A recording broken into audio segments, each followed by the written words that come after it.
Hello, good morning.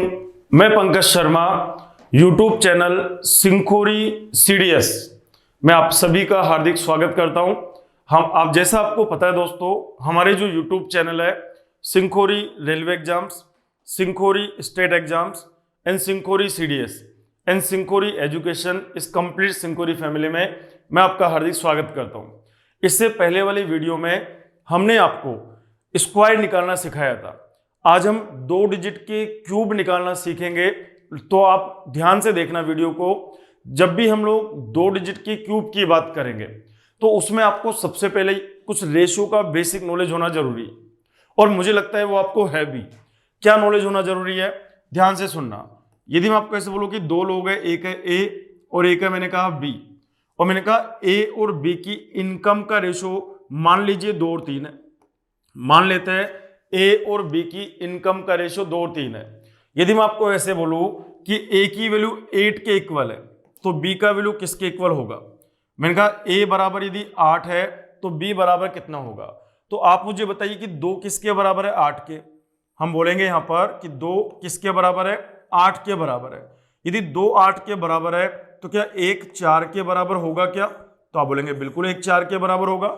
और यदि 1 4 के बराबर होगा तो क्या 3 12 के बराबर होगा क्या? तो आप बोलेंगे बिल्कुल ये 12 के बराबर हो जाएगा। तो ये नॉलेज आपको होना जरूरी है। चलिए एक और एग्जांपल देखते हैं। यदि मैं आपको ऐसे बोलता कि ए और बी की जो इनकम है, इनका अनुपात कितना है? 3:5 है। मैंने कहा ए की जो वैल्यू है और बी की जो वैल्यू है, उन दोनों में अनुपात कितना है? 3:5 का अनुपात है। यदि मैं आपको ऐसे बोलूं कि ए जो है यहां पर ए की वैल्यू 12 के बराबर है तो बी का वैल्यू किसके बराबर होगा भाई? तो आप मुझे बताओ, यदि 3 12 के बराबर है तो क्या 1 4 के बराबर होगा क्या? यदि 3 12 के बराबर है तो क्या 1 4 के बराबर होगा क्या? और यदि 1 4 के बराबर है तो क्या 5 20 के बराबर होगा क्या? आप बोलेंगे बिल्कुल ऐसा होगा। यदि मैं आपको ऐसे बोलता कि ए और बी की इनकम का रेशो 1:3 है, तो आप मुझे बताइए, यदि मैं आपको ऐसे बोलता कि ए जो है वो 9 के बराबर है तो क्या बी जो होगा वो 27 के बराबर हो जाएगा क्या? क्योंकि एक किसके बराबर है? 9 के। यदि एक 9 के बराबर है तो क्या 3 27 के बराबर होगा क्या? ये चीज आपको समझ में आनी चाहिए। चलिए, ये आपको आता भी होगा कि ए बी का रेशो दे रखा है, ए का वैल्यू मालूम है तो बी का कैसे निकालेंगे। ए बी का रेशो दे रखा है, ए का वैल्यू मालूम है तो बी का कैसे निकालेंगे। ए बी का रेशो दे रखा है, ए का वैल्यू गिवन है तो बी का वैल्यू कैसे निकालेंगे। ये रेशो का बेसिक नॉलेज आपको होना बहुत जरूरी है। चलिए आगे बात करते हैं। यदि इतना आपको आ गया तो अब आप क्यूब निकालना सीख सकते हो। अब मैं आपको बोलूं कि 1 से लेके 10, तो आप कह देंगे सर 1 का क्यूब, 2 का क्यूब, 3 का क्यूब, 4 का क्यूब, 4 का क्यूब, आगे बात करें 5 का, और आगे 6 का क्यूब, 7 का क्यूब, 8 का क्यूब और 9 का क्यूब। अब ये तो मैं समझ सकता हूं कि ये आपको समझ में आता होगा। 1 का क्यूब कितना बनेगा? 1। 2 का क्यूब कितना बनेगा? 8। 3 का क्यूब कितना बनेगा? 27। 4 का क्यूब कितना बनेगा? 64 64। 5 का क्यूब कितना बनेगा? 125। आगे बात करें, 6 का क्यूब बनेगा 216। 7 का क्यूब बनेगा 343। 8 का क्यूब बनेगा 512। 9 का क्यूब बनेगा कितना यहाँ पर? 729। तो ध्यान रखिएगा, कम से कम आपको 1 से 9 तक के क्यूब तो आते ही होंगे। अब इसके अलावा 100 तक आप किसी का भी क्यूब निकाल सकते हो। फॉर एग्जाम्पल, मैं कुछ फिगर लिखता हूं। यहां पर मैंने लिखा कि 13 का क्यूब कितना होगा। मैंने बोला कि 13 का क्यूब कितना होगा, तो सबसे पहला काम आपको क्या करना है कि 4 स्पेस बना देना है। 1 2 3 और क्या करना है? 4 स्पेस बना देना है। और सबसे पहले वाला डिजिट कौन है? 1, तो 1 का क्यूब कर देना है 1।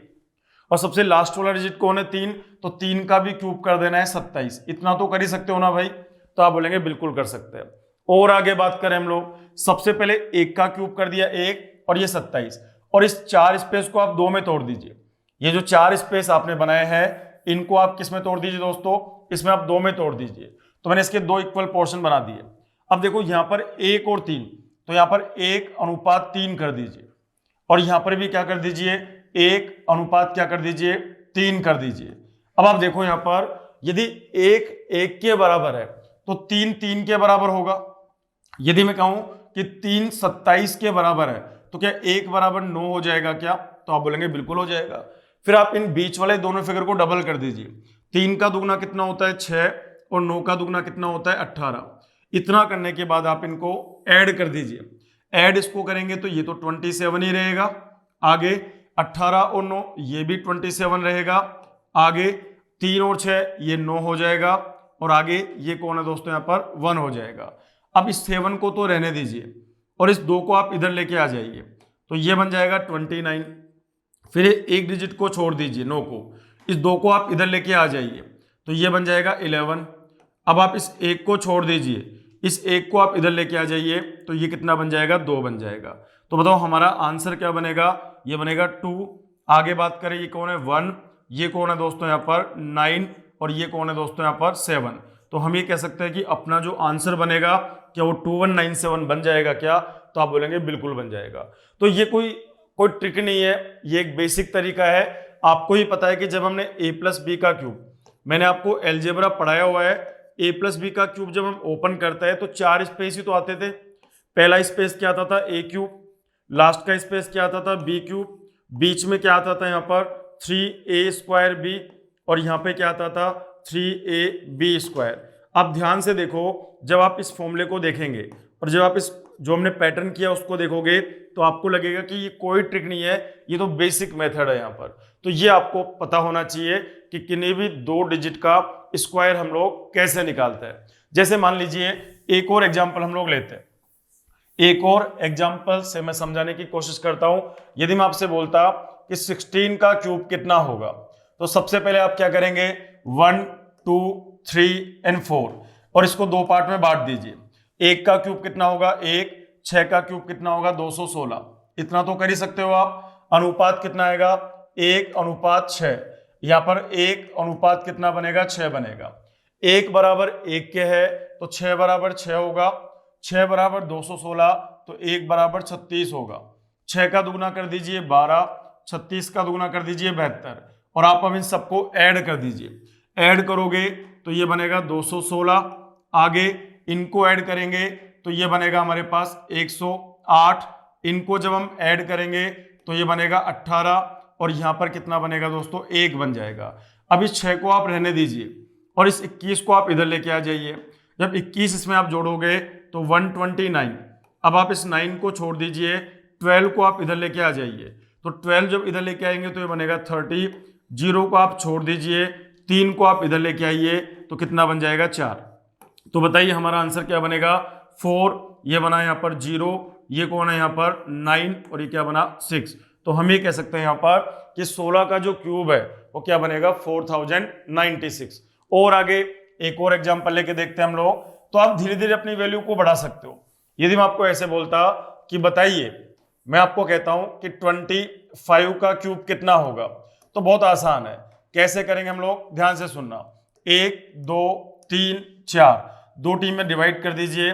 2 का क्यूब कितना बनेगा 8, 5 का क्यूब कितना बनेगा 125। अनुपात कितना होना चाहिए 2:5 होना चाहिए।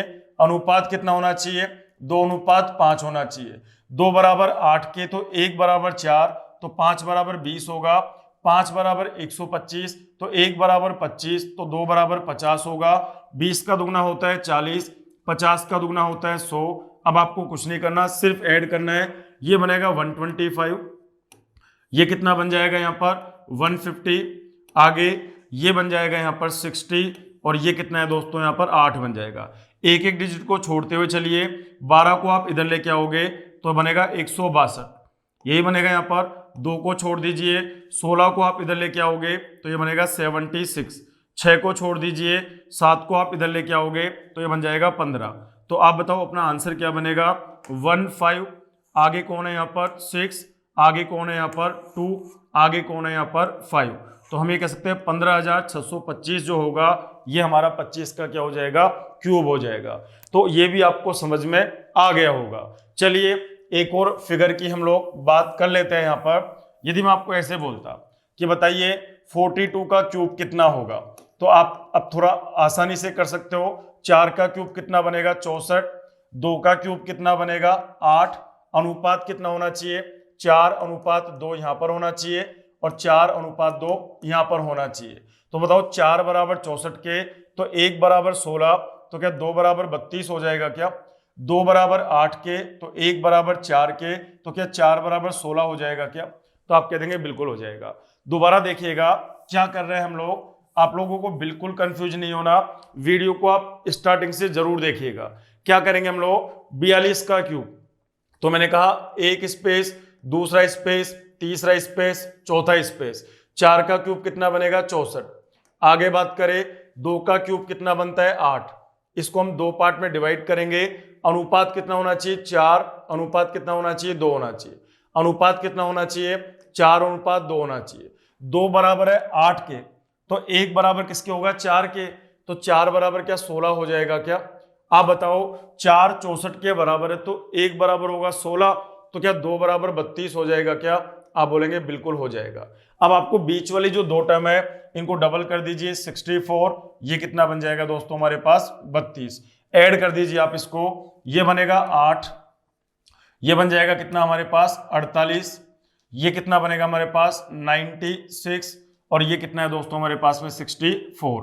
एक एक डिजिट को छोड़िए तो ये तो 8 ही है, यहां से आप 8 को छोड़ेंगे तो 4 आएगा इधर, तो ये बन जाएगा कितना 100 में से 0 को छोड़ेंगे तो 10 इधर आएगा तो कितना बनेगा 74। आप बताओ क्या आंसर आया 74। यहाँ पे कौन है 0, यहाँ पे कौन है 8 और यहाँ पर कौन है 8, तो क्या यही मेरा आंसर बन जाएगा क्या? तो आप बोलेंगे बिल्कुल अपना आंसर बन जाएगा।